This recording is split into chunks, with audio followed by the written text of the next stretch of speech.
पिछली जिंदगी में उसके पिता को डर था कि उसका बेटा कभी शादी नहीं कर पाएगा, इसीलिए उन्होंने अपने पुराने दोस्त की खूबसूरत पोती चेन मुकियो को शराब के नशे में उसके साथ जोड़ दिया। हालात ऐसे बने कि दोनों की शादी हो गई, लेकिन शादी की पहली रात ही उसे पता चल गया कि चेन मुकियो के दिल में पहले से कोई और था। उसने पूरे 30 साल इस शादी में बिताए, लेकिन कभी पति होने का एहसास तक नहीं मिला। आखिर में वो अकेले ही मर गया, जबकि चेन मुकियो अपने पुराने प्यार लिनरान के साथ राजधानी में बस चुकी थी। लेकिन अब उसे दूसरी जिंदगी मिली थी और इस बार वो चेन मुकियो से किसी भी तरह का रिश्ता नहीं रखना चाहता था। इसीलिए उसने सीधे सिविल अफेयर्स ब्यूरो जाकर फोर्स्ड डिवोर्स के लिए आवेदन दे दिया। बस 1 महीने बाद वो इस रिश्ते से हमेशा के लिए आजाद होने वाला था। घर लौटकर उसने अलमारी साफ की, फिर चुपचाप खाना बनाना शुरू कर दिया। तभी दरवाजा खुला और चेन मुकियो वापस आ गई। उसकी मौजूदगी हमेशा की तरह बेहद पावरफुल थी। ऊंचा रुतबा, खूबसूरत चेहरा और मिलिट्री यूनिफॉर्म में तो वो और भी ज्यादा कोल्ड और अनटचेबल लगती थी। शादी से पहले पूरी आर्मी उसे ड्रीम गॉडेस मानती थी और पिछली जिंदगी में भी वो पहली नजर में उसी पर दिल हार बैठा था। उसे लगा हमेशा की तरह वो उसका कोट उतार देगा,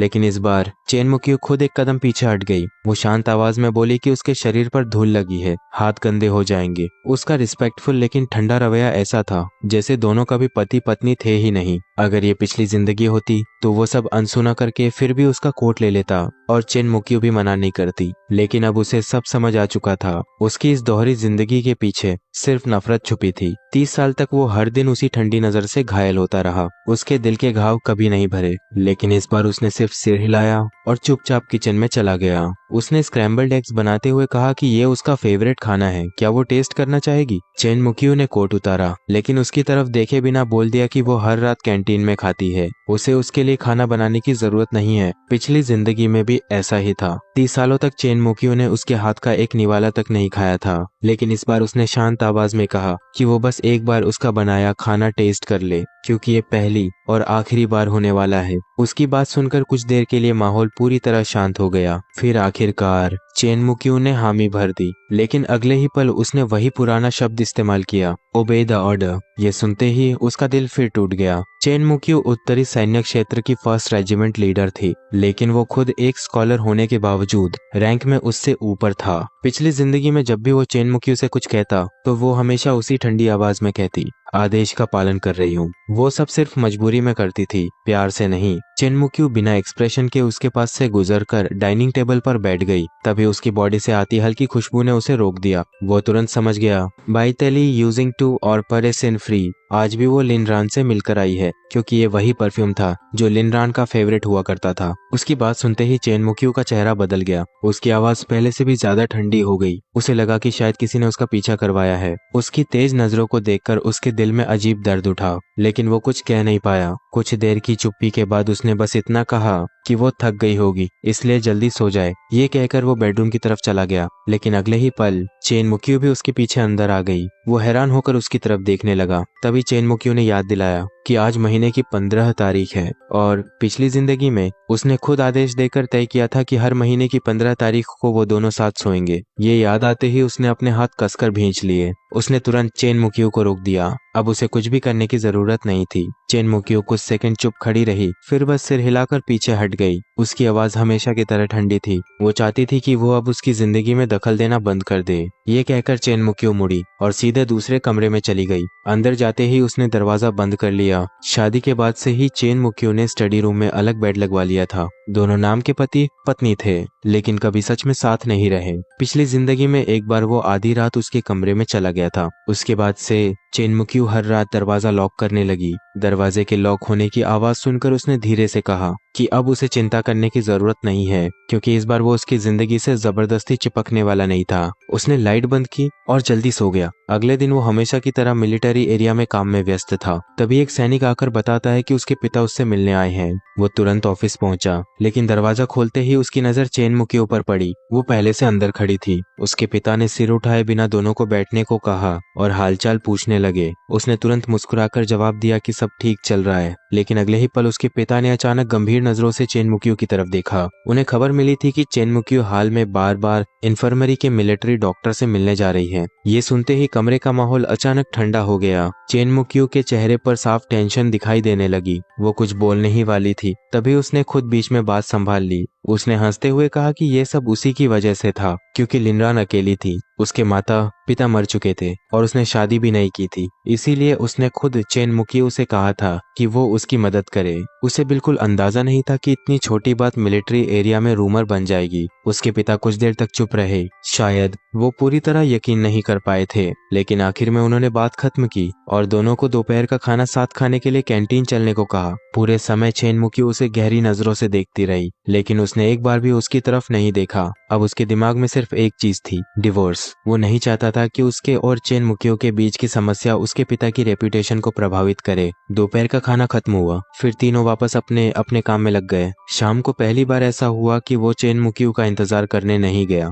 वो अकेले ही घर लौट आया। घर पहुंचते ही उसने सामान साफ करना शुरू कर दिया। तभी उसकी नजर अचानक टीवी कैबिनेट पर रखी दो सिरेमिक डॉल्स पर पड़ी, एक लड़का और एक लड़की। उन्हें देखते ही वो कुछ सेकंड के लिए रुक गया। उसे याद आया कि शादी के समय दोनों ने ये डॉल्स साथ खरीदी थीं। उसने खुशी खुशी उन्हें चेन मुकियो को गिफ्ट किया था, लेकिन तब चेन मुकियो ने साफ कह दिया था कि ये बच्चों के खिलौने हैं। उसे समझ नहीं आया था कि वो ऐसी चीज घर क्यों लाया, लेकिन बाद में जब लिनरान वापस आई तब चेन मुकियो खुद उसके लिए बिल्कुल वैसी ही डॉल्स खरीद कर लाई थी। ये याद आते ही उसने बिना हिचकिचाए उन डॉल्स को डस्टबिन में फेंक दिया। फिर उसने घर की कई और बेकार चीजें भी निकाल दी। सब साफ करने के बाद जब उसने सामान देखा तो उसे अचानक एहसास हुआ कि 3 साल की शादी में उसके और चेन मुकियो के बीच याद रखने लायक चीजें कितनी कम थीं। वो चुपचाप सारा सामान उठाकर बाहर गया और गार्बेज ट्रक में फेंक दिया, लेकिन जैसे ही वो वापस मुड़ने वाला था उसे बाहर कार के हॉर्न की आवाज सुनाई दी। फिर अचानक उसने अपना नाम सुना। अगले ही पल चेन मुकियो की ठंडी आवाज उसके कानों में पड़ी। वो साफ कह रही थी कि वो उससे कभी प्यार नहीं करेगी और अगर ऐसा हुआ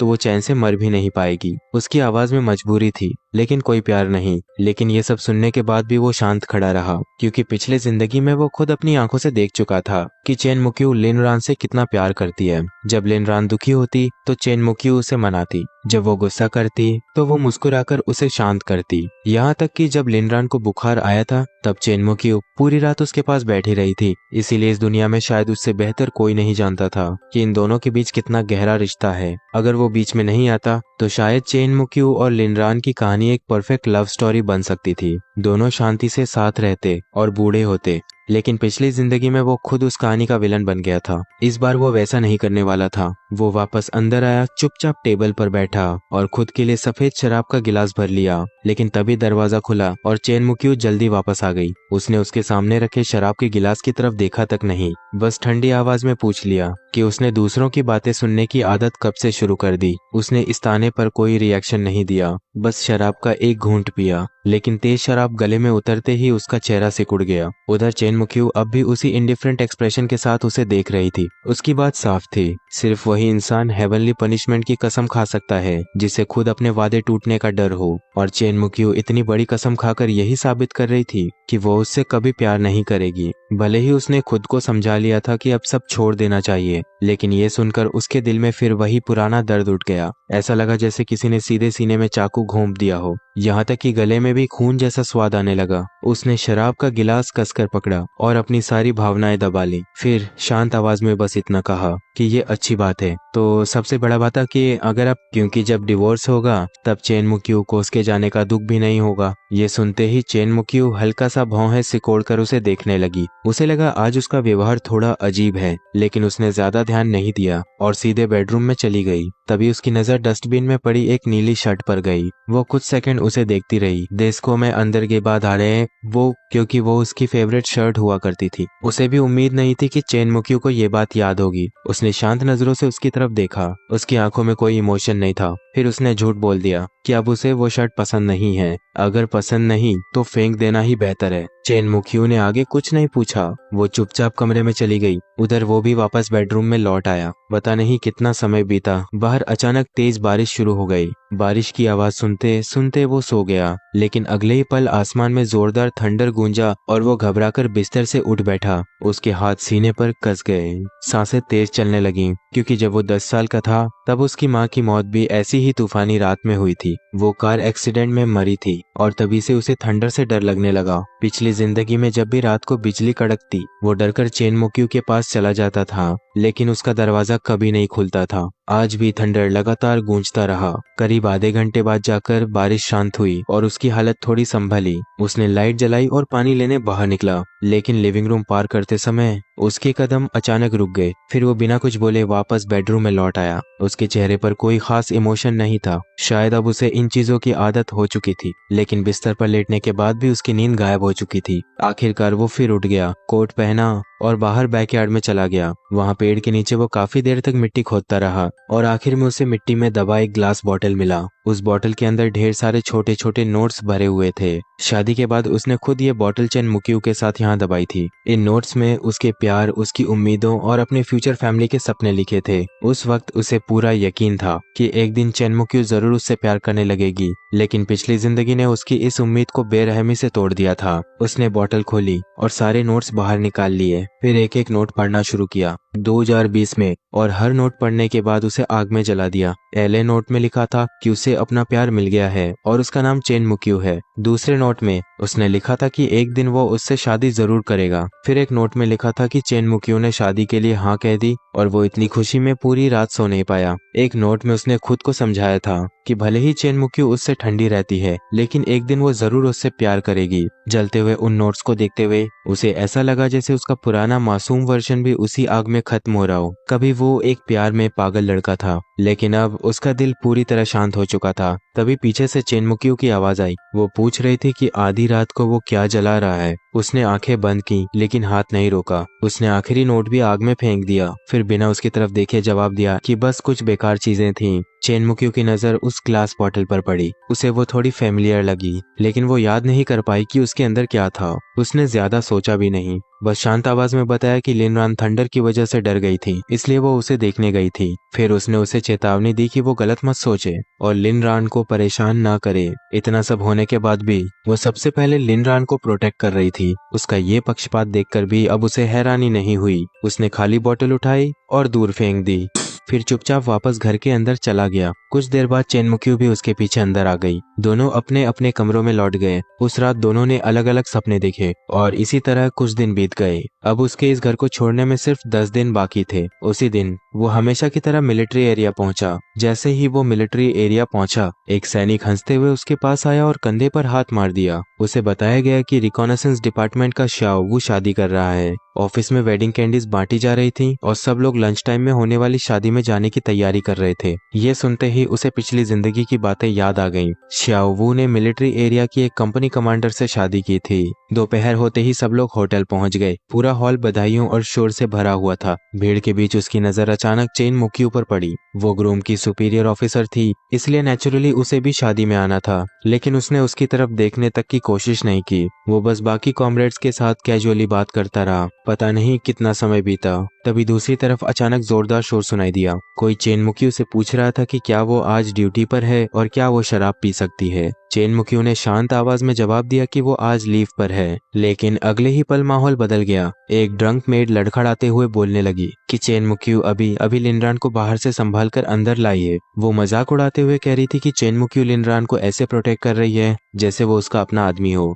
ये सुनते ही उसने सिर उठाकर देखा और सामने चेन मुक्यू सच में नशे में धुत लिनरान को अपनी बाहों में पकड़े खड़ी थी। जिस मेड ने ये बात कही थी वो खुद इतना पी चुकी थी कि बोलते बोलते टेबल पर ही सो गई। लेकिन उसकी बात सुनने के बाद पूरा रेस्टोरेंट कुछ सेकंड के लिए शांत हो गया। सबकी नजरें धीरे धीरे उसकी तरफ मुड़ गईं। उसके पास बैठे आदमी ने धीरे से उसे समझाया कि वो इस बात को दिल पर मत ले, क्योंकि वो लड़की नशे में थी। उधर चेन मुक्यू ने भी हल्का सा भौहें सिकोड़ ली। उसने अपनी बाहों में झूल रही लिनरान को कुर्सी पर बैठाया और ऐसा लगा जैसे वो उसकी तरफ आकर कुछ एक्सप्लेन करना चाहती हो, लेकिन उससे पहले ही वो मुस्कुरा दिया। उसने बिल्कुल शांत आवाज में कहा कि उसे पता है ये सिर्फ मजाक था और वो इसे सीरियसली नहीं लेगा। उसकी बात सुनकर चेन मुक्यू वहीं रुक गई। उसके चेहरे पर हल्की कंफ्यूजन थी, क्योंकि आज वो पहले जैसा रिएक्शन नहीं दे रहा था। उसके दिल में अजीब बेचैनी उठने लगी, लेकिन इससे पहले कि वो कुछ और बोलती, पीछे से अचानक चीख सुनाई दी। लिनरान जमीन पर गिर चुकी थी। उसकी हालत ऐसी थी जैसे वो सांस ही नहीं ले पा रही हो।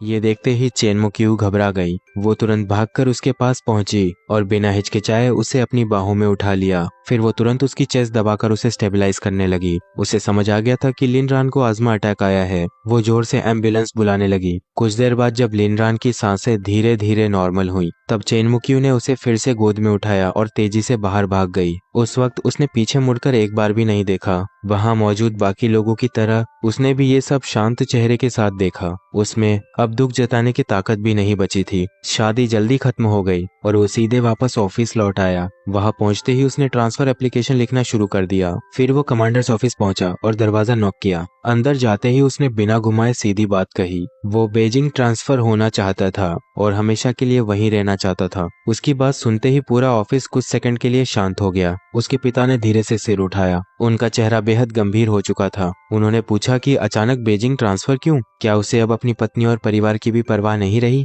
अपने पिता को देखकर उसके दिल में अजीब भावना उठी। 10 साल की उम्र में मां की मौत के बाद उसके और उसके पिता के बीच हमेशा दूरी बनी रही थी। पिछली जिंदगी में उसे लगता था कि उसके पिता उससे ज्यादा प्यार नहीं करते, लेकिन मरने के बाद उसे सच्चाई पता चली। उसके पिता ने अपनी पुरानी दोस्ती और एहसान का इस्तेमाल करके ही चेन मुक्यू को इस शादी के लिए मनाया था। चाहे उनका तरीका सही हो या गलत, लेकिन वो सिर्फ अपने बेटे को खुश देखना चाहते थे। उसने गहरी सांस ली और आखिरकार सच बता दिया। उसने फोर्स डिवोर्स के लिए अप्लाई कर दिया था और सिर्फ 10 दिन बाद सारे प्रोसीजर्स पूरे हो जाएंगे। ये सुनते ही उसके पिता अचानक अपनी कुर्सी से खड़े हो गए। उनकी आवाज पहली बार इतनी तेज हुई। उन्होंने पूछा कि आखिर डिवोर्स क्यों? क्या चेन मुक्यू ने उसके साथ कुछ गलत किया है? उसने कड़वी मुस्कान के साथ सिर झुका लिया, फिर धीरे से कहा कि अब उसे समझ आ चुका है कि उसकी शादी कैसे हुई थी। चेन मुक्यू उससे कभी प्यार नहीं करती थी। उसने पूरी जिंदगी कोशिश की, लेकिन अब वो दोनों को और तकलीफ नहीं देना चाहता। उसकी बात सुनकर उसके पिता लंबे समय तक चुप रहे। फिर अचानक उन्होंने एक और बात कही। उन्हें पता था कि चेन मुक्यू का भी जल्द ही बीजिंग ट्रांसफर होने वाला है। उसने शांत आवाज में अपने पिता से पूछा, क्या उसके और चेन मुक्यू का एक साथ बीजिंग जाना सही रहेगा? ये सुनते ही उसके पिता का चेहरा हल्का बदल गया, क्योंकि बीजिंग ट्रांसफर की बात अभी तक ऑफिशियली बाहर नहीं आई थी। उन्होंने तुरंत पूछा कि उसे ये बात कैसे पता चली, लेकिन वो सच नहीं बता सकता था, क्योंकि ये सब उसने अपनी पिछली जिंदगी में पहले ही देख लिया था। उसने कुछ नहीं कहा, बस चुपचाप खड़ा रहा। कुछ सेकंड की खामोशी के बाद उसके पिता ने आखिरकार ट्रांसफर रिपोर्ट पर साइन कर दिया, लेकिन साइन करते हुए उन्होंने साफ कहा कि वो बाद में इस फैसले पर पछतावा न करे। उसने हल्की मुस्कान के साथ सिर हिला दिया। इस बार वो पीछे मुड़कर देखने वाला नहीं था। उस दिन दोपहर में चेन मुक्यू और लिनरान दोनों मिलिट्री एरिया वापस नहीं आए और रात को भी चेन मुक्यू घर नहीं लौटी। लेकिन इस बार उसने इस बात की परवाह नहीं की। लिनरान को अस्थमा था और उसकी देखभाल करने के लिए चेन मुक्यू जरूर उसके साथ रुकती। उसने चुपचाप नहाया और सो गया। अगले दिन काम खत्म होने के बाद वो अकेले घर लौट रहा था, लेकिन सिनेमा हॉल के पास पहुंचते ही उसके कदम अचानक रुक गए। सड़क किनारे खड़ी एक फैमिलियर कार ने उसका ध्यान खींच लिया। उसने देखा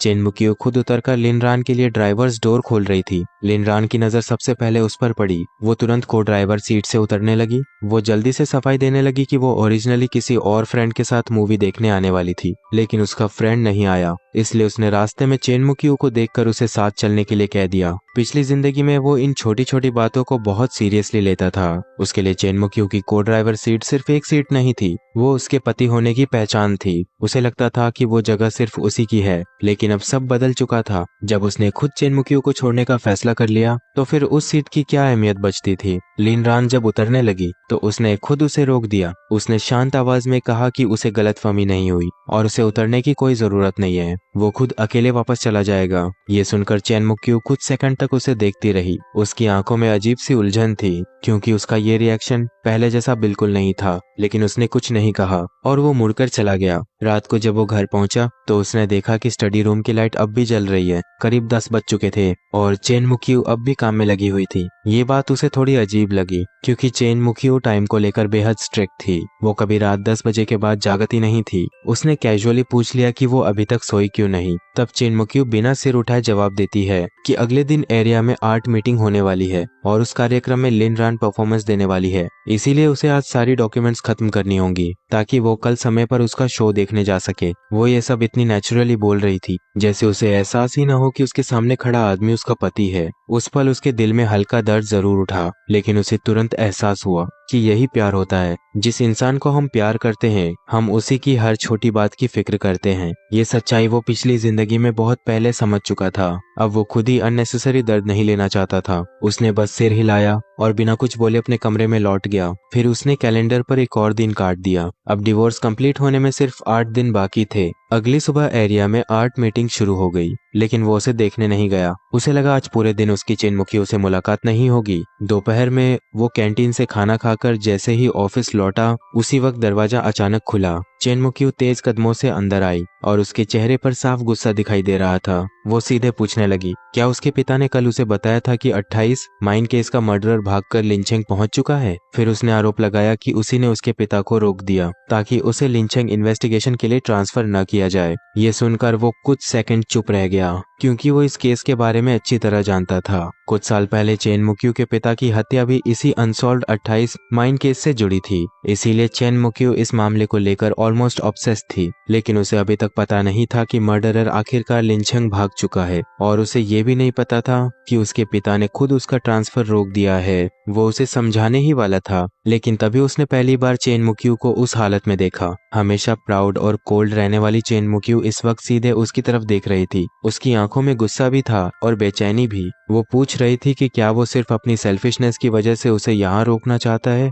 क्योंकि उस मर्डरर को उससे बेहतर कोई नहीं जानता और उसे हर हाल में लिंचेंग जाना होगा। उसकी बातें सुनते ही उसे अचानक 3 साल पुरानी बात याद आ गई। मरने से पहले चेनमुक्यू की माँ ने उससे एक बात कही थी। उन्होंने भारी दिल से बताया था कि इस केस को लेकर चेनमुक्यू की ऑब्सेशन बहुत गहरी है। 3 साल पहले चेनमुक्यू की माँ ने मरने से पहले उससे एक ही वादा लिया था। उन्हें डर था कि अपनी ऑब्सेशन में चेनमुक्यू एक दिन खुद की जान तक खतरे में डाल देगी। इसीलिए उन्होंने उससे कहा था कि वो हमेशा चेनमुक्यू को इम्पल्सिव फैसले लेने से रोके, और उस दिन उसने वादा किया था कि चाहे कुछ भी हो जाए वो उसकी रक्षा करेगा। लेकिन अब सब बदल चुका था। उसने शांत आवाज में साफ कह दिया कि लिंचेंग भेजने या न भेजने का फैसला उसका नहीं बल्कि सुपीरियर्स का है। लेकिन चेनमुक्यू ने उसकी बात मानने से इनकार कर दिया। उसकी आंखों में गुस्सा साफ दिखाई दे रहा था। वो कह रही थी कि अगर उसने उसे रोका तो वो उससे और ज्यादा नफरत करने लगेगी। तभी अचानक ऑफिस के बाहर से आवाज आई। लिन रान अंदर आई थी और आते ही उसने उससे मदद की भीख मांगनी शुरू कर दी। वो कह रही थी कि चेनमुक्यू अपने पिता के मर्डरर को पकड़ना चाहती है, और क्या वो सच में उसकी इस आखिरी विश की भी परवाह नहीं करेगा। फिर उसने उससे विनती की कि वो चेनमुक्यू को लिंचेंग जाने दे, लेकिन अगले ही पल उसका चेहरा ठंडा हो गया। वो धीरे धीरे अपनी कुर्सी से उठा और सीधे लिन रान की तरफ देखने लगा। फिर उसने एक सवाल पूछा कि आखिर उसे कॉन्फिडेंशियल जानकारी मिली कैसे। 28 माइन केस की जानकारी सिर्फ अपर लेवल मीटिंग्स में डिस्कस हुई थी। मतलब साफ था, किसी ने सीक्रेटली मीटिंग की बातें सुनी थी। उसकी बात सुनते ही लिनरान का चेहरा सफेद पड़ गया। वो वहीं रुक गई। बिनो से उसके पास कोई जवाब नहीं था। तभी दरवाजा अचानक खुला और चेनमुक्यू अंदर आ गई। उसने तुरंत लिनरान को उठाकर अपने पीछे कर लिया। फिर पहली बार उसने उसकी तरफ ऐसी नजरों से देखा जिनमें सिर्फ डिस्गस्ट और हेटेड था। वो गुस्से में पूछने लगी कि उसने लिनरान को घुटनों पर कैसे बैठने दिया। उसके मुताबिक वो अपनी अथॉरिटी का इस्तेमाल करके लोगों को दबा रहा था। उधर लिनरान की आंखों में आंसू भर चुके थे, लेकिन फिर भी वो चेनमुक्यू को शांत करने की कोशिश कर रही थी। वो कह रही थी कि गलती उसकी है और चेनमुक्यू को उसके लिए झगड़ा नहीं करना चाहिए। लेकिन अगले ही पल चेनमुक्यू की आवाज अचानक बेहद नरम हो गई। वो लिनरान को दिलासा देते हुए कह रही थी कि डरने की जरूरत नहीं है, क्योंकि वो उसके साथ है। उन दोनों को साथ देखकर उसके दिल में फिर वही पुराना दर्द उठा। उसे लगा जैसे किसी ने सीने के अंदर फिर चाकू घोंप दिया हो। उसने खुद को संभालते हुए पूछा, क्या चेनमुक्यू को पता भी है कि लिनरान ने कितना बड़ा अपराध किया है? उसने सुपीरियर मीटिंग की जानकारी सीक्रेटली सुनी थी। ये बहुत बड़ा मिलिट्री वायलेशन था। लेकिन चेनमुक्यू बिना एक पल सोचे जवाब देती है कि चाहे जो भी अपराध हो, वो लिनरान के लिए सब कुछ सहने को तैयार है। ये सुनते ही वो कुछ सेकंड के लिए पूरी तरह सुन्न हो गया। ये पहली बार था जब उसे सच में गुस्सा आया। उसने चेनमुक्यू की आंखों में वो गहरा प्यार साफ देख लिया था जो उसे कभी नहीं मिला। उसने भारी आवाज में पूछा, क्या वो लिनरान के लिए अपना फ्यूचर तक बर्बाद करने को तैयार है? चेनमुक्यू कुछ पल चुप रही, फिर आखिरकार उसने सच बोल दिया। लिनरान ने सब कुछ सिर्फ उसके लिए किया था, और 3 साल पहले जब उसने उससे शादी की थी तब वो पहले ही एक बार लिनरान को हर्ट कर चुकी थी। इसलिए अब वो उसे दोबारा सफर नहीं करने दे सकती। उसकी बात सुनकर उसने अपनी मुट्ठियां कस लीं। वो खुद को शांत रखने की कोशिश कर रहा था, लेकिन दिल के अंदर जलता हुआ दर्द रुक नहीं रहा था। आखिर में उसने आंखें बंद की और पूरी तरह हार मान ली। उसने कहा कि वो आज की बात को भूल जाएगा और लिंचेंग ट्रांसफर की बात वो खुद अपने पिता से करेगा। फिर उसने दोनों को बाहर जाने के लिए कह दिया। चेनमुक्यू उसकी तरफ सस्पिशियस नजरों से देखती रही, लेकिन आखिर में वो लिनरान को सहारा देकर बाहर ले गई। उन दोनों की पीठ देखते हुए उसने चुपचाप अपनी आंखों के आंसू पोंछ लिए। फिर खुद से कहा कि बहुत जल्द उसे किसी को डिसअपॉइंट नहीं करना पड़ेगा। उसने गहरी सांस ली और तुरंत अपने पिता को फोन लगा दिया। रात को वो काफी देर तक टेबल के पास बैठा रहा। जब चेन मुक्यू वापस घर आई तो अंदर आते ही उसने उसे रोक लिया। फिर शांत आवाज में बताया कि सुपीरियर्स ने आखिरकार फैसला ले लिया है, उसे लिंचिंग मिलिट्री डिस्ट्रिक्ट भेजा जाएगा ताकि वो इन्वेस्टिगेशन में असिस्ट कर सके। ये सुनते ही चेन मुक्यू कुछ सेकंड के लिए स्टन रह गई। उसे उम्मीद नहीं थी कि वो सच में उसकी मदद करेगा। कुछ देर बाद उसने धीरे से धन्यवाद कहा, लेकिन उसने सिर्फ चुपचाप सिर हिलाया और अपने कमरे में लौट गया। अगले दिन वो स्टेशन गया और राजधानी जाने के लिए लंबी दूरी की ट्रेन टिकट खरीद ली। 7 दिन बाद चेन मुक्यू लिंचेंग जाएगी और उसी दिन वो हमेशा के लिए बीजिंग चला जाएगा। अब दोनों की राहें पूरी तरह अलग होने वाली थी। उसने अपना सूटकेस निकाला और चुपचाप सामान पैक करना शुरू कर दिया। उसने चुपचाप अपने सारे कपड़े, सर्टिफिकेट्स और मेडल सूटकेस में रखना शुरू कर दिया। अब इस घर में उसकी मौजूदगी का निशान लगभग खत्म हो चुका था। बस अगले 2 दिनों में पहनने वाले कुछ कपड़े ही बाहर बचे थे। जैसे ही उसने सूटकेस बंद करने के लिए लॉक उठाया, अचानक किसी ने उसका हाथ पकड़ लिया। वो चेन मुक्यू थी। उसकी आंखों में पहली बार घबराहट और बेचैनी साफ दिखाई दे रही थी, क्योंकि उसे लगा शायद वो कहीं जा रहा है। और अब तक इस दुनिया में सिर्फ लिन रान ही ऐसी थी जो चेन मुक्यू को इतना नर्वस बना सकती थी, लेकिन इस बार वो बेहद शांत था। उसने कैजुअली जवाब दिया कि घर थोड़ा मैसी लग रहा था, इसलिए वो बस कुछ बेकार कपड़े और सामान समेट रहा है। फिर उसने बताया कि उसने चेन मुक्यू के भी कई पुराने बैग्स और अनयूज्ड क्लोथ्स अलग कर दिए हैं। वो सारे कपड़े उसी ने कभी उसके लिए खरीदे थे, लेकिन चेन मुक्यू ने उन्हें कभी ध्यान से देखा तक नहीं। अब जब उन्हें पसंद ही नहीं तो उन्हें हटाने में क्या दिक्कत थी। उसकी बातें सुनकर चेन मुक्यू कुछ सेकंड के लिए चुप रह गई। उसे खुद समझ नहीं आया कि वो अचानक इतना अनईजी क्यों महसूस कर रही है। अभी कुछ देर पहले तक उसे सच में लगा था कि वो उसे छोड़कर जा रहा है, लेकिन अगले ही पल उसने खुद को संभाल लिया और फिर ठंडी आवाज में एक और बात बताई। लिनरान ने भी पैराट्रूपर बनने के लिए अप्लाई किया है और वो उसके साथ लिंचेंग जाएगी। उसने कहा कि लिनरान का उसके पिता से अच्छा रिश्ता था और वो खुद अपनी आंखों से मर्डरर को पकड़े जाते देखना चाहती है। फिर उसने उसे वार्निंग दी कि वो इस बात को लेकर ज्यादा ना सोचे। उसने बस शांत चेहरा बनाए रखा। फिर धीरे से पूछ लिया, क्या उसे डर नहीं लगता? लिंचेंग बेहद डेंजरस जगह थी और मर्डरर के पास गन भी थी, लेकिन चेन मुक्यू ने बिना एक पल रुके जवाब दिया कि वो लिनरान की रक्षा करेगी, वो उसे कभी हर्ट नहीं होने देगी। उसका जवाब सुनकर वो हल्का सा मुस्कुरा दिया, क्योंकि उसे पहले से पता था कि इस दुनिया में सबसे ज्यादा इंपॉर्टेंट अगर कोई है तो वो लिनरान है। उसने कुछ नहीं कहा, बस शुभ रात्रि बोलकर मुड़ गया। लेकिन इस बार पीछे से कदमों की आवाज नहीं आई। उसे अजीब लगा, जैसे चेन मुक्यू अब भी वहीं खड़ी हो। वो पीछे मुड़ने ही वाला था कि अचानक चेन मुक्यू ने उसे पीछे से पकड़ लिया। उसका शरीर एक पल के लिए पूरी तरह स्टिफ हो गया। उसने तुरंत पूछा कि वो क्या कर रही है। चेन मुक्यू की सांसें गर्म थीं, लेकिन उसके अगले शब्दों ने उसका दिल पूरी तरह तोड़ दिया। वो कह रही थी कि उसे पता है वो गुस्से में है, लेकिन अगर वो लिनरान को परेशान करना बंद कर दे तो वो उसकी कोई भी मदद करने को तैयार है। उस पल उसे ऐसा लगा जैसे किसी ने उबलता पानी उसके दिल पर डाल दिया हो। उसने तुरंत चेन मुक्यू को खुद से दूर धक्का दे दिया। उसकी आवाज पहली बार टूट गई। वो पूछ रहा था कि आखिर उसकी नजरों में वो इंसान है क्या, लेकिन चेन मुक्यू के चेहरे पर कोई इमोशन नहीं था। उसकी आंखों में प्यार नाम की चीज नहीं थी। उस पल उसे सिर्फ ह्यूमिलिएशन महसूस हुआ। उसने चुपचाप उसे कमरे से बाहर निकाल दिया और दरवाजा बंद कर लिया। फिर वो दरवाजे से टिककर नीचे बैठ गया। उसका पूरा शरीर कांप रहा था। अगले कुछ दिन वो बस जाने की तैयारी में लगा रहा। 5 दिन बाद आखिरकार उसके जाने से एक दिन पहले का दिन आ गया। अगले दिन वो अपने पिता के साथ बीजिंग चला जाएगा और सारे ऑफिशियल ऑर्डर्स भी जारी हो चुके थे। उसने ऑफिस का सारा सामान खाली किया, लेकिन जाते जाते वो काफी देर तक एक चीज को देखता रहा। आखिर में उसने एक बुलेट प्रूफ वेस्ट उठाई और सीधे चेन मुक्यू के पास पहुंच गया। उसने शांत आवाज में कहा कि मर्डरर बेहद खतरनाक है, उसके पास गन है, इसीलिए उसे बहुत सावधान रहना होगा। पिछली जिंदगी में उसने चेन मुक्यू को काउंटलेस गिफ्ट्स दिए थे, लेकिन ये उसका आखिरी गिफ्ट था। चेन मुक्यू ने वेस्ट ले लिया और धीरे से धन्यवाद भी कहा, लेकिन उसने उसकी तरफ ज्यादा देखा तक नहीं। तभी उसकी नजर दूसरी बुलेट प्रूफ वेस्ट पर गई। उसने कैजुअली पूछ लिया, क्या लिनरान की तैयारी भी हो गई? ये सुनते ही चेन मुक्यू की आंखों में हल्की सॉफ्टनेस आ गई। उसने तुरंत जवाब दिया कि लिनरान पूरी तरह तैयार है। उस पल उसके दिल में हल्का दर्द उठा, क्योंकि कुछ सेकंड के लिए उसे लगा था कि वो सॉफ्टनेस शायद उसके लिए है, लेकिन वो सिर्फ उसकी गलतफहमी थी। कुछ देर की चुप्पी के बाद उसने अचानक कहा कि अगले दिन रात को दोनों साथ डिनर करें, ये उनका आखिरी डिनर होगा। चेन मुक्यू इंस्टिंक्टिवली मना करने वाली थी, लेकिन जब उसने उसकी तरफ देखा तो पता नहीं क्यों उसके मुंह से इनकार निकल ही नहीं पाया। शायद उसे याद आ गया था कि इस बार लिंचंग जाने के लिए उसने खुद उससे मदद मांगी थी। आखिर में उसने धीरे से हाँ कह दी। अगले दिन रात को उसने घर पर खुद डम्पलिंग्स बनाए। खाना बनाते समय उसके मन में सिर्फ एक ही बात चल रही थी कि चेन मुक्यू लिंचंग सुरक्षित पहुंचे और वो खुद बेजिंग सेफली चला जाए। अब दोनों को अपनी अपनी राहों पर आगे बढ़ना था। कुछ देर बाद चेन मुक्यू घर लौटी। घर में घुसते ही उसकी नजर डाइनिंग टेबल पर गई। शायद पहली बार उसके चेहरे पर हल्की नर्वसनेस दिखाई दी। उसने धीमी आवाज में कहा कि उसने काफी सोच समझकर तैयारी की है। वो हल्का सा मुस्कुराया,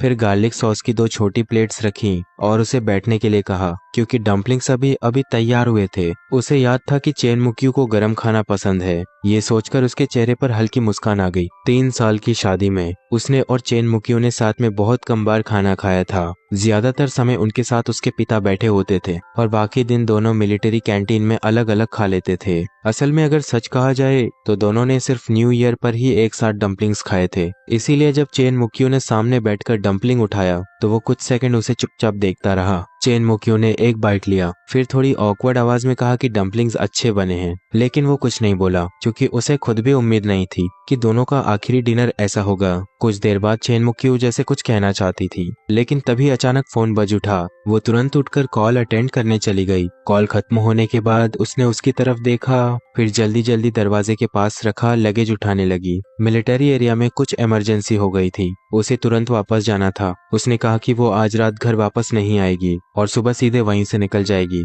इसलिए उसे उसका इंतजार करने की जरूरत नहीं है। इतना कहकर वो जल्दी में घर से निकल गई। दरवाजा बंद होने के बाद उसकी नजर टेबल पर गई। चेन मुक्यू के बोल में आधा खाया हुआ डम्पलिंग अब भी पड़ा था। कुछ सेकंड तक वो उसे देखता रहा। अगर ये पहले वाली जिंदगी होती तो शायद वो पूरी रात उसका इंतजार करता, लेकिन अब बहुत देर हो चुकी थी। उसने चुपचाप बाकी सारे डम्पलिंग्स खुद खा लिए, फिर सारे बर्तन धोकर वापस उनकी जगह पर रख दिए। जैसे और इसी तरह उसने इस घर में अपनी आखिरी रात बिताई। अगली सुबह ठीक 6 बजे उसकी आंख खुली। खिड़की के बाहर हल्की हवा चल रही थी और मौसम बिल्कुल साफ था। काफी समय बाद उसके चेहरे पर सच्ची मुस्कान दिखाई दी। उसने खुद के लिए ब्रेकफास्ट बनाया और आराम से खाया। फिर उसने अपनी आखिरी 2 शर्ट्स भी सूटकेस में रख दी। उसके बाद वो धीरे धीरे डेस्क के पास गया। उसने ड्रॉअर खोला और अंदर से फोर्स्ड डिवोर्स लेटर निकाल लिया। फिर उसे टेबल के सबसे सामने रख दिया। बस 15 दिन बाद उनकी शादी ऑफिशियली खत्म हो जाएगी। उसने सूटकेस उठाया और दरवाजा खोल दिया, लेकिन बाहर निकलते ही वो कुछ सेकंड के लिए रुक गया।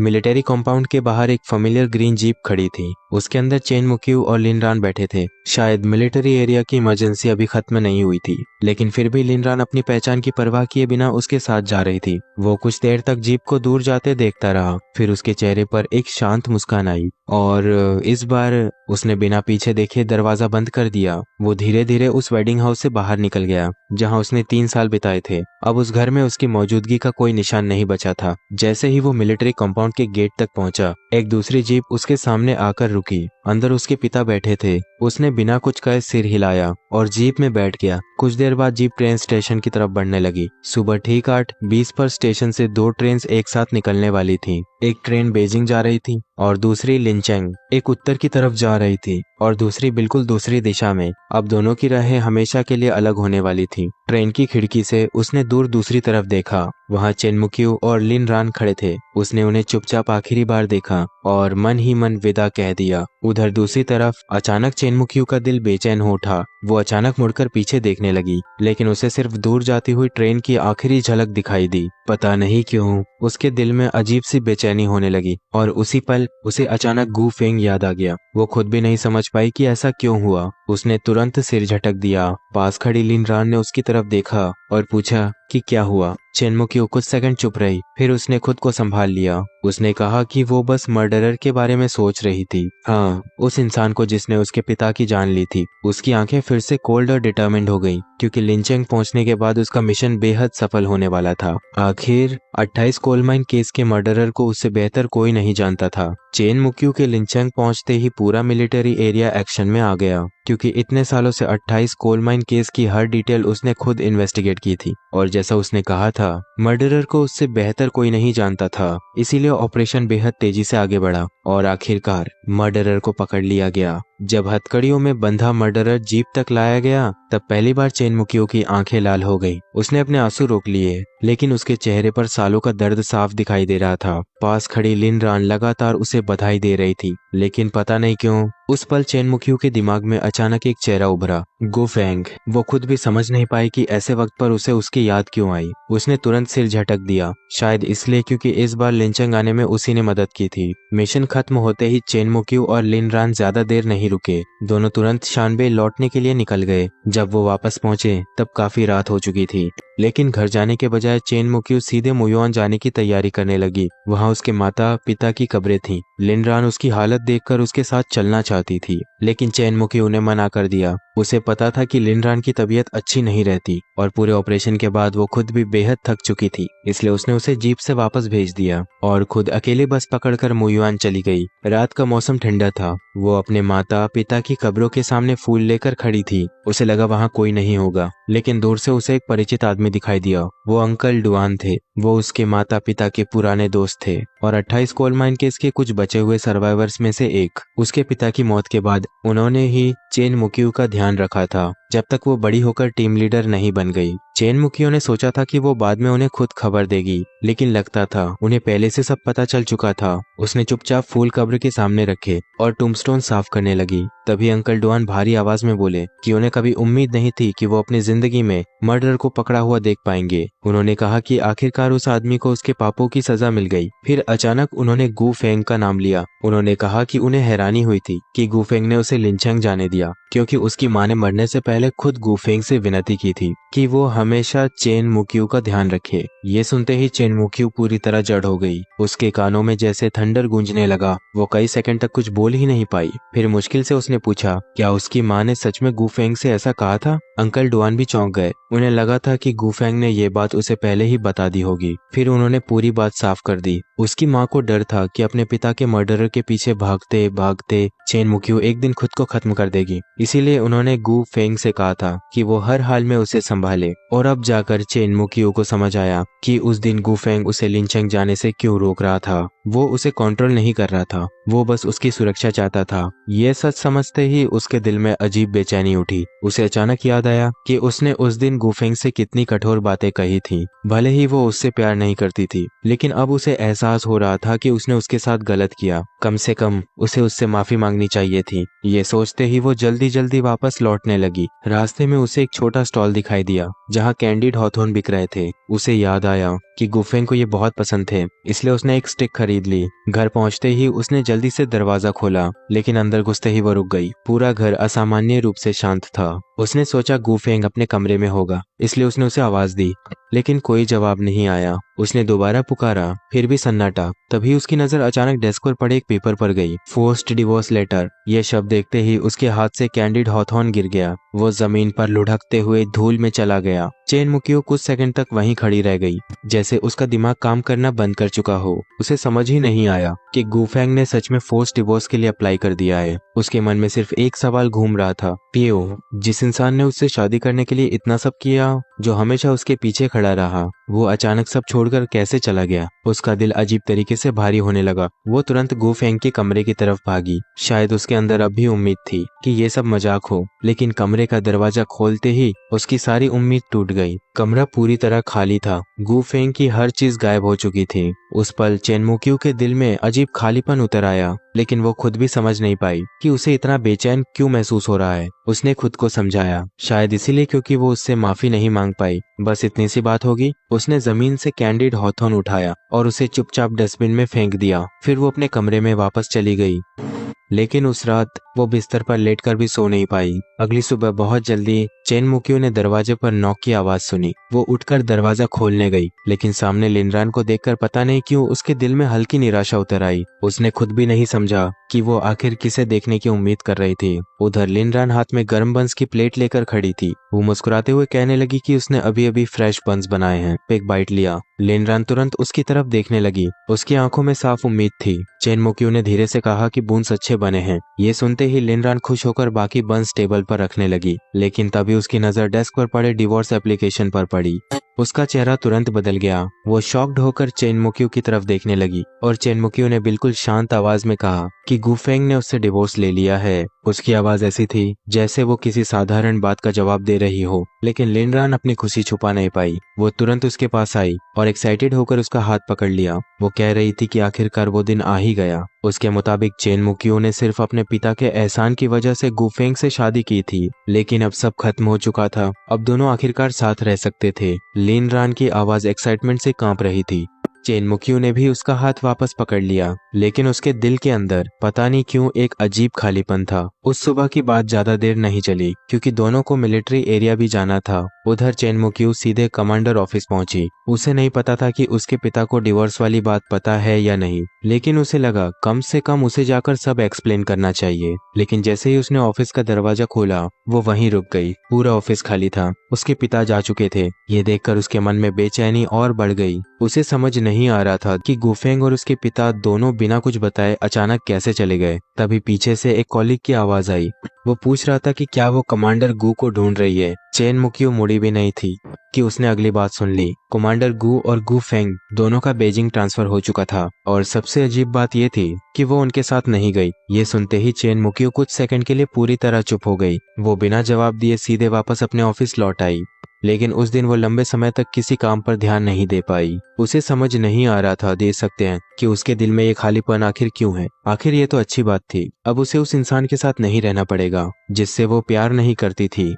अब उसे अपने पिता के एहसान का बोझ भी नहीं उठाना पड़ेगा। फिर भी उसे ऐसा क्यों लग रहा था कि उसने कुछ बेहद जरूरी चीज खो दी है। इसके बाद कई दिन बीत गए। चेन मुकियो खुद को बार बार गुफेंग के बारे में सोचने से रोकती रही। उधर लिनरान ने भी दोबारा उसके साथ रिलेशनशिप शुरू करने की बात कही। चेन मुकियो को याद था कि उसने पहले ही एक बार लिनरान को हर्ट किया था, इसलिए इस बार उसने उसे मना नहीं किया। दोनों फिर से साथ आ गए। लेकिन अजीब बात यह थी कि लिनरान के साथ रहते हुए भी चेन मुकियो बार बार सबकॉन्शियसली गुफेंग को याद करने लगी। जैसे जैसे दोनों की शादी की बातें आगे बढ़ने लगी, वैसे वैसे उसकी यादें और गहरी होती गईं। कभी कभी तो वो सोचने लगती, अगर गुफेंग को उसके रिलेशनशिप की खबर मिलेगी तो वो क्या करेगा। क्या उसे दुख होगा या फिर उसे कोई फर्क ही नहीं पड़ेगा। फिर अगले ही पल उसे याद आता कि शायद गुफेंग अब सच में उसकी परवाह नहीं करता, और ये सोचकर उसके दिल में अचानक दर्द उठता। उसे खुद पर गुस्सा आने लगा। आखिर डिवोर्स हो चुका था, अब गुफेंग का उससे क्या रिश्ता बचता था। लेकिन फिर भी उसका मन शांत नहीं हो रहा था। एक और मिलिट्री गैदरिंग के दौरान चेन मुकियो और लिनरान दोनों ने थोड़ी शराब पी, लेकिन पता नहीं क्यों उस रात चेन मुकियो का मूड अचानक बिगड़ गया। लिनरान उससे कुछ कहना चाहती थी, लेकिन इस बार उसने उसे मौका ही नहीं दिया। वो जल्दी से गैदरिंग छोड़कर अपने कमरे में बंद हो गई। फिर पूरी रात वो खिड़की के बाहर चांद को देखती रही, और उसी दौरान उसके दिमाग में बार बार सिर्फ एक नाम गूंजता रहा, गुफेंग। ये एहसास उसे खुद डराने लगा। पिछले 10 दिनों की हर बात उसके दिमाग में घूमने लगी। गुफेंग का अचानक शांत हो जाना, उसका बिना शिकायत सब छोड़ देना, उसका आखिरी डिनर, और उसका हमेशा उसकी सेफ्टी की चिंता करना। वो पूरी रात इन्हीं बातों के बारे में सोचती रही। फिर आखिरकार सुबह होने तक उसने एक ऐसा जवाब ढूंढ लिया जिसने उसे पूरी तरह हिला दिया। उसे एहसास हुआ कि वो गुफेंग से प्यार करने लगी है। भले ही वो इसे मानना नहीं चाहती थी, लेकिन अब उसके पास कोई दूसरा एक्सप्लेनेशन नहीं बचा था, वरना पिछले कई दिनों से उसके अंदर ये केओस क्यों होता। ये सच समझते ही उसने अपना सिर पकड़ लिया। उसे खुद पर यकीन नहीं हो रहा था। जिस इंसान से वो हमेशा नफरत करती रही, जिससे वो कभी प्यार नहीं करना चाहती थी, वो उसी से प्यार कैसे कर सकती है। लेकिन अब वो खुद से झूठ नहीं बोल सकती थी। उसे गुफेंग से मिलना होगा, वरना वो कभी अपने दिल को समझ नहीं पाएगी। पूरी रात जागने के बाद सुबह होते ही चेन मुकियो सीधे मिलिट्री डिस्ट्रिक्ट गई। उसने तुरंत छुट्टी के लिए आवेदन दिया और उसके बाद सीधे बीजिंग जाने वाली ट्रेन की टिकट खरीद ली।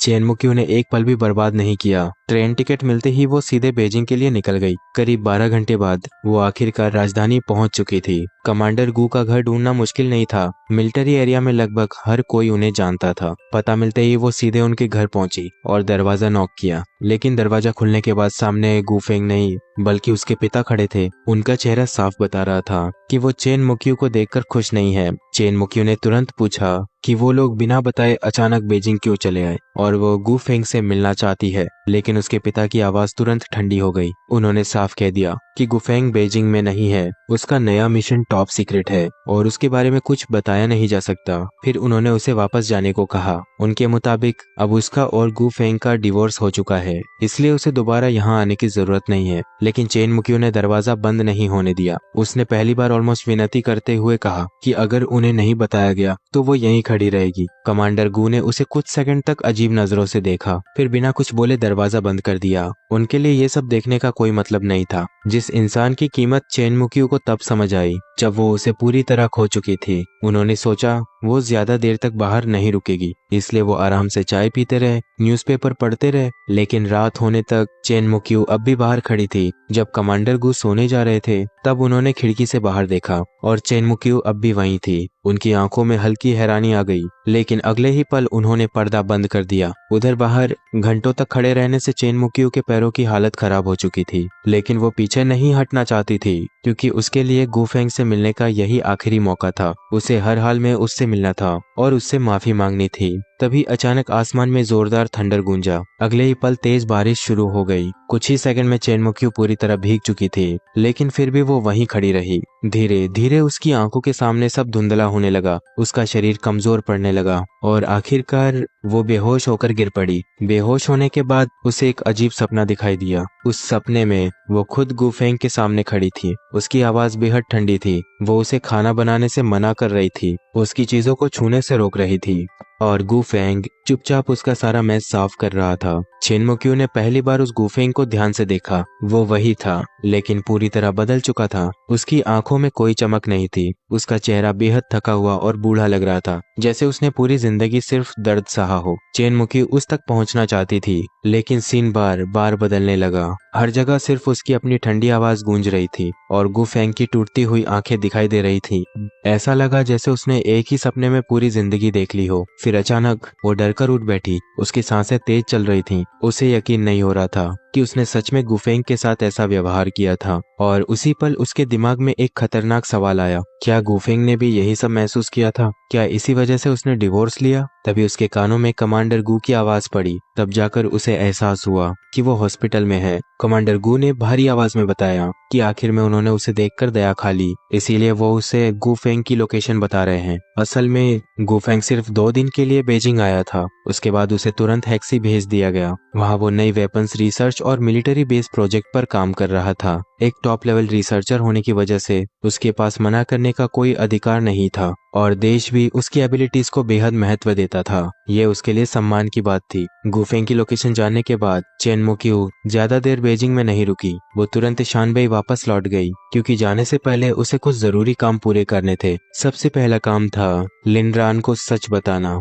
जब चेन मुक्यू ने उससे कहा कि वो अब उससे शादी नहीं कर सकती और वो गू फेंग के पास जाना चाहती है, तो लिनरान पूरी तरह टूट गई। उसकी आवाज कांप रही थी। उसे यकीन ही नहीं हो रहा था कि चेन मुक्यू सच में गू फेंग से प्यार करने लगी है। वो बार बार पूछ रही थी कि ये कैसे संभव है, लेकिन चेन मुक्यू सिर्फ एक ही बात कह पाई, वो अपने फीलिंग्स कंट्रोल नहीं कर सकती और अब वो लिनरान को दोबारा हर्ट नहीं करना चाहती। लिनरान रोते हुए वहां से चली गई। उधर चेन मुक्यू ने उसके लिए पैसे छोड़े और मिलिट्री एरिया के अपने परिचितों से कहा कि वो उसका ध्यान रखें। इसके बाद उसने दूसरा काम किया। वो अपने माता पिता की कब्रों पर गई और उनसे विदा ली क्योंकि उसे नहीं पता था कि वो दोबारा कब वापस आएगी। फिर उसने अंकल डुआन से भी मुलाकात की, उन्हें पैसे दिए और इतने सालों तक उसकी देखभाल करने के लिए धन्यवाद कहा। सब खत्म करने के बाद उसने खुद ट्रांसफर एप्लीकेशन सबमिट कर दिया और फाइनली वो सोल्जर के रूप में हेक्सी बेस जाने वाली ट्रेन में बैठ गई। ट्रेन में बैठते ही उसे अचानक वो दिन याद आया जब वो लिंचेंग जा रही थी। उस वक्त दूसरी तरफ वाली ट्रेन में गू फेंग बैठा था। उसकी आंखें हल्की नम हो गई। उसने हेक्सी बेस का एड्रेस कसकर पकड़ा और मन ही मन कहा कि इस बार वो गू फेंग के लिए जा रही है। करीब 8 घंटे बाद वो आखिरकार हेक्सी बेस पहुंच गई और दूर से उसे एक बेहद परिचित फिगर दिखाई दी। 3 दिन पहले जब गू फेंग हेक्सी पहुंचा था तब तेज रेतीले तूफान ने पूरे आसमान को ढक लिया था। तेज रेतीले तूफान के धीरे धीरे शांत होने के बाद आखिरकार हेक्सी शहर का असली चेहरा सामने आया। जहां तक नजर जाती थी बस सूखी जमीन, पहाड़ और अंतहीन वीरानी दिखाई दे रही थी। एयरपोर्ट से बाहर निकलते ही उसने ये सब देख लिया था। उसी वक्त उसे लेने के लिए एक महिला सैनिक बाहर खड़ी थी। वो अपना सूटकेस लेकर उसके पास पहुंचा। सामने वाली सैनिक ने तुरंत सैल्यूट किया। उसने पूछा कि क्या वो ही गू फेंग हैं? गू फेंग ने भी सैल्यूट लौटाया और शांत आवाज में जवाब दिया कि वो ही हैं। महिला सैनिक ने अपना परिचय दिया। उसका नाम झाओ शियाओ तांग था उसने चलते चलते गुफेंग को आगे का अरेंजमेंट समझाना शुरू किया। ऑर्गेनाइजेशन ने उसे स्पेशली गुफेंग को रिसीव करने भेजा था। पहले वो उसे रहने की जगह दिखाएगी, फिर रिसर्च इंस्टीट्यूट और बाकी फैसिलिटीज से फैमिलियर करवाएगी और आखिर में उसकी मुलाकात कमांडर लिू से करवाई जाएगी।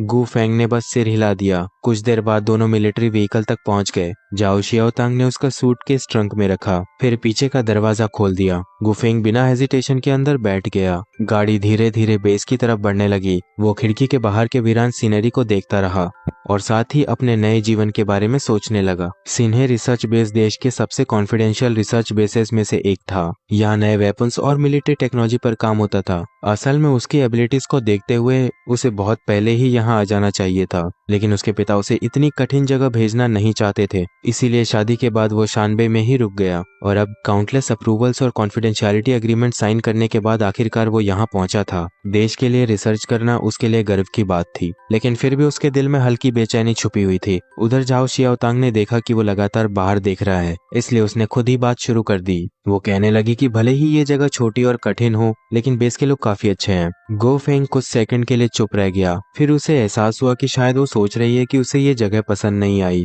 इसलिए उसने हल्की मुस्कान के साथ जवाब दिया कि उसे ये जगह काफी अच्छी लग रही है। जाओ शियाओतांग ने थोड़ा हैरानी से पूछा कि शानबे मिलिट्री जोन जैसी आरामदायक जगह छोड़कर वो इतनी दूर और कठोर जगह पर क्यों आया। उसने कहा कि वहाँ का एनवायरनमेंट और काम दोनों यहाँ से काफी बेहतर थे। गाड़ी उसी वक्त एक गहरे कैनियन से गुजर रही थी। गुफेंग ने बाहर देखते हुए शांत आवाज में कहा कि देश का फ्यूचर इसी जगह से जुड़ा है और अगर मदरलैंड की जरूरत यहाँ है तो उनकी जिंदगी भी यहीं लगनी चाहिए। उसकी बात सुनकर झाओ शियाओतांग कुछ सेकंड के लिए चुप हो गई। उसे समझ नहीं आया कि क्या जवाब दे। फिर उसने धीरे से सिर झुका लिया। उधर गुफेंग को भी एहसास हुआ कि शायद उसकी बात थोड़ी ज्यादा सीरियस हो गई, क्योंकि बेस के सिक्योरिटी सोल्जर्स सिर्फ रिसर्चर्स की सुरक्षा करते थे। हो सकता है उन्हें खुद भी ना पता हो कि अंदर किस चीज पर रिसर्च चल रही है और शायद उनमें से कई लोग पूरी जिंदगी इस बेस से बाहर भी ना निकल पाए। उनके लिए बाहर की दुनिया ज्यादा फ्री और आसान लगना स्वाभाविक था। ये सोचकर उसने हल्की ऑकवर्डनेस के साथ कहा कि उसका वो मतलब नहीं था, लेकिन झाओ शियाओतांग तुरंत घबरा गई।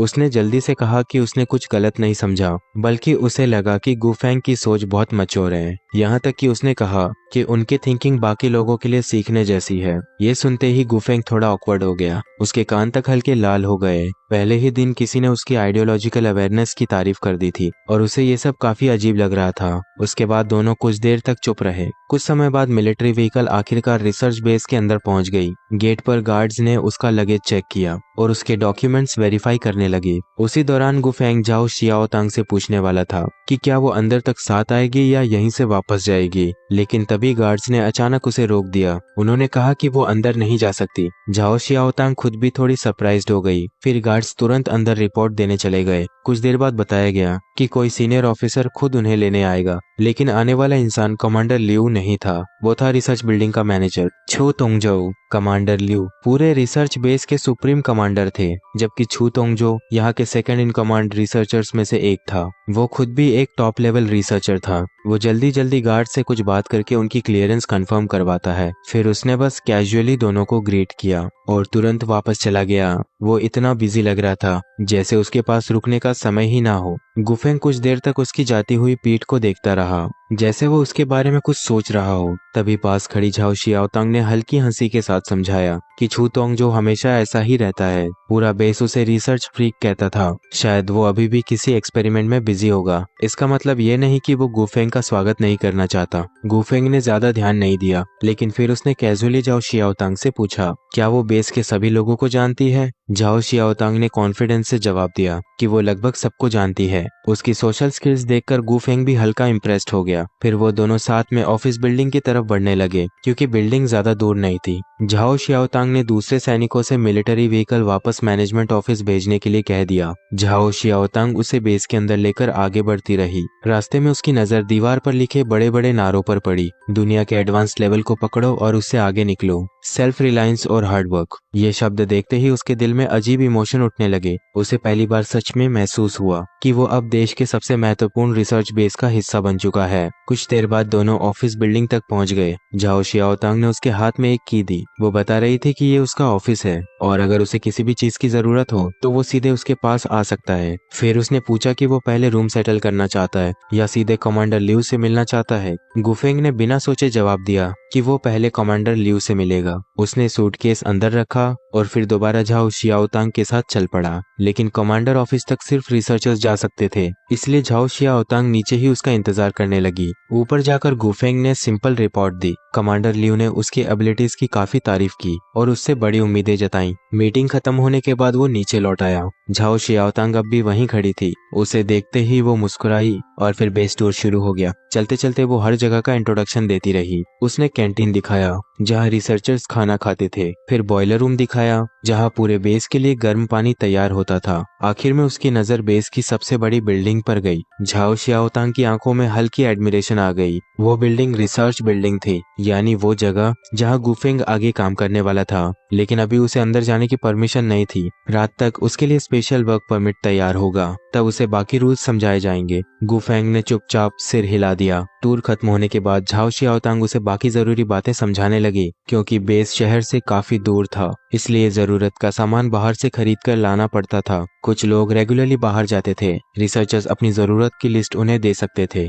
फिर उसने कहा कि अगर उसे कुछ भी समझ ना आए तो वो सीधे उसके पास आ जाए। वो लगातार उसे सब कुछ डिटेल में समझा रही थी और गुफेंग भी ध्यान से हर बात याद कर रहा था। उसके दिल में धीरे धीरे इस जगह के लिए अलग फीलिंग बनने लगी। उसने दूर फैली उस वीरान जमीन को देखा और पहली बार सच में महसूस किया कि अब उसे पूरी जिंदगी शायद यहीं बितानी होगी। लेकिन उसे इस बात का कोई पछतावा नहीं था। वो यहाँ अपने आइडियल्स के लिए आया था, देश के फ्यूचर के लिए आया था और अब वो पूरी तरह इसी लाइफ का हिस्सा बनने वाला था। इसी तरह देखते देखते 3 महीने गुजर गए। इन 3 महीनों में गुफेंग और छू तोंगजो के बीच काउंटलेस आर्ग्यूमेंट्स हो चुके थे और आज भी दोनों फिर से रिसर्च लैब में बहस कर रहे थे। गुफेंग का कहना था कि करंट एक्सपेरिमेंट में कोई साइंटिफिक लॉजिक नहीं है, ये सिर्फ रिसोर्सेस और टाइम की बर्बादी है। लेकिन छू तोंगजो तुरंत उसके खिलाफ खड़ा हो गया। उसके मुताबिक पुराने रिसर्च डायरेक्शन डेड एंड बन चुके थे। अगर प्रोग्रेस चाहिए तो नए रास्ते ट्राई करने होंगे। असल में दोनों ही टॉप लेवल रिसर्चर्स थे, दोनों बेहद टैलेंटेड थे, लेकिन उनकी रिसर्च फिलॉसफी पूरी तरह अलग थी। गुफेंग बोल्ड एक्सपेरिमेंट्स और इनोवेटिव आइडियाज में बिलीव करता था, जबकि छू तोंगजो ज्यादा कंजर्वेटिव अप्रोच रखता था। उसे रिस्की एक्सपेरिमेंट्स बिल्कुल पसंद नहीं थे। इस बार भी गुफेंग ने एक नया रिसर्च डायरेक्शन प्रपोज किया था, लेकिन छू तोंगजो ने उसे रिजेक्ट कर दिया। उसके मुताबिक गुफेंग की थ्योरी सिर्फ असम्पशंस पर आधारित थी, उसका कोई सॉलिड साइंटिफिक प्रूफ नहीं था। लेकिन गुफेंग का मानना था कि जब पुराना रास्ता काम ही नहीं कर रहा तो नया ट्राई करने में क्या नुकसान है। दोनों अपनी अपनी बात से पीछे हटने को तैयार नहीं थे। आखिरकार लंच टाइम हो गया। लैब के बाकी रिसर्चर्स जल्दी से बीच में आए और दोनों को अलग किया। सब लोग हंसते हुए कह रहे थे कि पहले खाना खा लिया जाए। गुफेंग के अंदर अब भी गुस्सा भरा हुआ था, लेकिन वो समझ गया कि बाकी लोग सिचुएशन शांत करना चाहते हैं, इसलिए वो चुपचाप कैंटीन चला गया। उसने मील टिकट निकाली और खाना ले लिया, लेकिन उसका दिमाग अब भी रिसर्च प्लान में अटका हुआ था। उसे खाना खाने का मन ही नहीं हो रहा था। पास बैठे कॉलीग्स उसे देखकर हेल्पलेस हंसी हंसने लगे। उनके मुताबिक गुफेंग और छू तोंगजो दोनों ही बेस के सबसे टैलेंटेड रिसर्चर्स थे,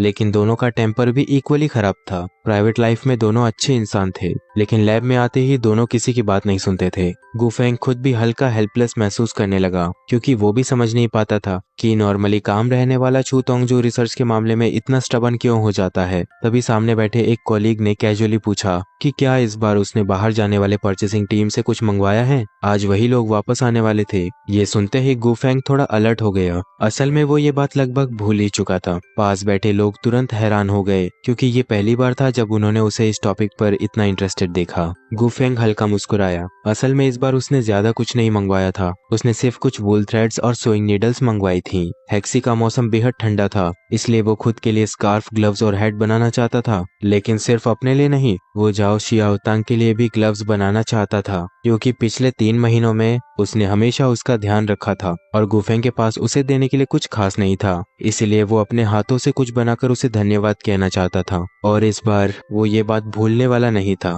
काम खत्म होने के बाद गुफेंग हमेशा की तरह लॉजिस्टिक्स व्हीकल का इंतजार करने बाहर चला गया। आज परचेसिंग टीम बाहर से लौटने वाली थी और उसे अपने वुल थ्रेड्स और सोइंग नीडल्स लेने थे। लेकिन इस बार लॉजिस्टिक्स व्हीकल काफी देर से पहुंची, इसलिए उसे लंबे समय तक लाइन में खड़े होकर इंतजार करना पड़ा। जब उसकी बारी आई तो व्हीकल में बैठे लोग ऑर्डर्स के हिसाब से सामान बांटने लगे। गुफेंग ने अपना सामान लिया, ध्यान से चेक किया और कंफर्म किया कि कुछ मिसिंग नहीं है। फिर उसने शांत आवाज में धन्यवाद कहा और वापस मुड़ गया। लेकिन तभी पीछे से एक बेहद परिचित आवाज सुनाई दी। कोई उसका नाम पुकार रहा था, गुफेंग। वो आवाज सुनते ही उसका शरीर एक पल के लिए स्टिफ हो गया। कुछ सेकंड तक तो उसे लगा शायद उसने गलत सुना है, लेकिन जब उसने मुड़कर देखा तो भीड़ के बीच मिलिट्री कोट पहने चेन मुकियो खड़ी थी। गुफेंग कुछ पल उसे देखता रह गया। उसे समझ नहीं आया कि चेन मुकियो को उसकी लोकेशन कैसे पता चली, और उससे भी ज्यादा वो यहाँ आखिर क्यों आई थी। लेकिन अब वो उससे दोबारा कोई रिश्ता नहीं रखना चाहता था, इसलिए अगले ही पल वो बिना कुछ बोले मुड़ गया। उसने रुकना तक जरूरी नहीं समझा। उधर चेनमुखी उसके उस इंडिफरेंट रिएक्शन को देखकर वहीं खड़ी रह गई। गुफेंग की आंखों में अब उसके लिए कोई इमोशन नहीं था, जैसे वो सच में उसके लिए एक स्ट्रेंजर बन चुकी हो। उस पल चेनमुखी के दिल में अजीब दर्द उठा। वो तुरंत उसके पीछे जाना चाहती थी, लेकिन तभी उसके कॉलीग्स ने उसे रोक लिया। उन्हें अब भी सामान डिस्ट्रीब्यूट करना था और फिर व्हीकल वापस बेस लेकर जानी थी। सब लोग लगातार उससे मिशन और ड्यूटीज की बातें कर रहे थे। चेनमुखी का सिर दर्द से भर गया, लेकिन कुछ देर की रुकावट में ही गुफेंग उसकी नजरों से गायब हो चुका था। उसने हेल्पलेस होकर गहरी सांस ली, लेकिन फिर खुद को समझाया कि अब गुफेंग भी इसी बेस में है, उसे उससे मिलने के और मौके मिल जाएंगे। उधर दूसरी तरफ गुफेंग ने इस मुलाकात को बिल्कुल दिल पर नहीं लिया। उसके लिए ये बस किसी पुराने जान पहचान वाले को देखने जैसा था। ना उसके दिल में एक्साइटमेंट थी, ना कोई दर्द। वो सीधे अपने रूम में लौट आया। कमरे का स्टोव पहले से जल रहा था। पूरे कमरे में हल्की गर्माहट फैली हुई थी। अपने खाली समय में वो अक्सर अकेले कमरे में किताबें पढ़ता था, कभी कभी बाहर घूमने भी चला जाता था। लेकिन हाल के दिनों में मौसम इतना ठंडा हो गया था कि उसका बाहर जाने का मन ही नहीं करता था। अब जबकि वुल थ्रेड्स आ चुकी थी, वो आराम से निटिंग कर सकता था। वो चुपचाप चेयर पर बैठ गया और हुक नीडल से निटिंग शुरू कर दी। कुछ ही देर में उसके हाथों में ग्लव्स का शेप बनने लगा। उसके हाथ लगातार चलते रहे, लेकिन दिमाग कहीं और भटक रहा था। वो सोच रहा था कि जब स्प्रिंग आएगी और मौसम थोड़ा गर्म होगा, तब वो पास की केव्स देखने जाएगा। उसे एंशिएंट गोस्ट केव्स की कार्विंग टेक्नोलॉजी के बारे में काफी क्यूरियोसिटी थी। इन 3 महीनों में वो बेस के लगभग सारे रूल्स समझ चुका था। बाहर जाने के लिए कई एप्लीकेशंस और अप्रूवल्स चाहिए होते थे, लेकिन रिसर्चर्स को पूरी तरह रिस्ट्रिक्ट नहीं किया जाता था। बस हर मूवमेंट का डिटेल्ड रिकॉर्ड रखना पड़ता था। बाकी रिसर्चर को ये सब काफी ट्रबलसम लगता था, इसलिए उनमें से ज्यादातर लोग बेस से बाहर जाना पसंद नहीं करते थे। लेकिन गुफेंग हमेशा से इस शहर के लिए क्यूरियस था। इन्हीं ख्यालों के बीच पता ही नहीं चला कब उसकी आंख लग गई। जब वो दोबारा उठा तब बाहर पूरी तरह अंधेरा हो चुका था। उसने थकान में टेबल पर ही थोड़ी देर सिर रखकर आराम कर लिया था। अब कैंटीन बंद होने का समय भी निकल चुका था, मतलब आज शायद उसे भूखा ही सोना पड़ेगा। फिर भी वो आखिरी उम्मीद लेकर उठा, क्योंकि उसके कमरे में खाने का कोई सामान नहीं था। वो हमेशा कैंटीन में ही खाता था। उसने राइस कुकर और मील टिकट उठाई और दरवाजा खोल दिया, लेकिन दरवाजा खुलते ही वो थोड़ा रुक गया। बाहर जाओ शियाओतांग खड़ी थी। उसके हाथ में राइस बॉक्स था। वो शायद अभी दरवाजा नॉक करने वाली थी। कुछ सेकंड के लिए दोनों ऑकवर्ड हो गए। फिर झाओ शियाओतांग ने जल्दी से राइस बॉक्स उसकी तरफ बढ़ा दिया। वो कहने लगी कि उसने देखा आज गुफेंग कैंटीन में खाने नहीं आया और कैंटीन बंद होने वाला था, इसलिए वो उसके लिए खाना ले आई। गुफेंग कुछ पल राइस बॉक्स को देखता रहा। उसके पास शब्द नहीं थे। तभी झाओ शियाओतांग जल्दी से एक्सप्लेन करने लगी कि ये राइस बॉक्स बिल्कुल नया है, उसने पहले कभी इसे इस्तेमाल नहीं किया। गुफेंग हल्का हेल्पलेस होकर मुस्कुरा दिया। आखिर में उसने राइस बॉक्स ले लिया। फिर उसने मील टिकट उसकी तरफ बढ़ाई, लेकिन झाओ शियाओतांग तुरंत हाथ हिलाने लगी। वो कह रही थी कि इतनी फॉर्मेलिटी की जरूरत नहीं है। ये सुनते ही गुफेंग ने प्रिटेंड करते हुए सीरियस चेहरा बना लिया। उसने कहा कि अगर वो मील टिकट नहीं लेगी तो वो भी ये खाना नहीं लेगा। उसकी बात सुनकर झाओ शियाओतांग आखिरकार टिकट लेने पर मजबूर हो गई।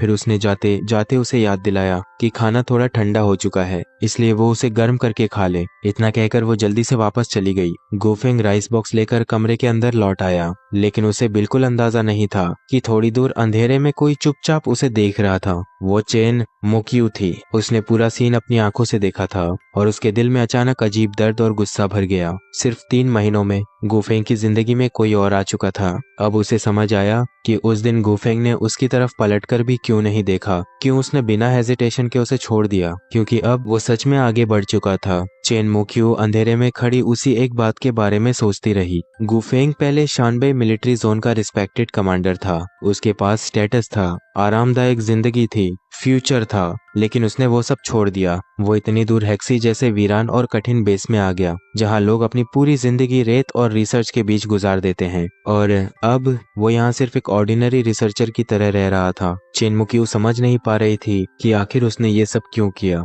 उसका पूरा शरीर हल्का कांप रहा था। उसे खुद भी नहीं पता था कि वो ठंड से कांप रही है या गुस्से से।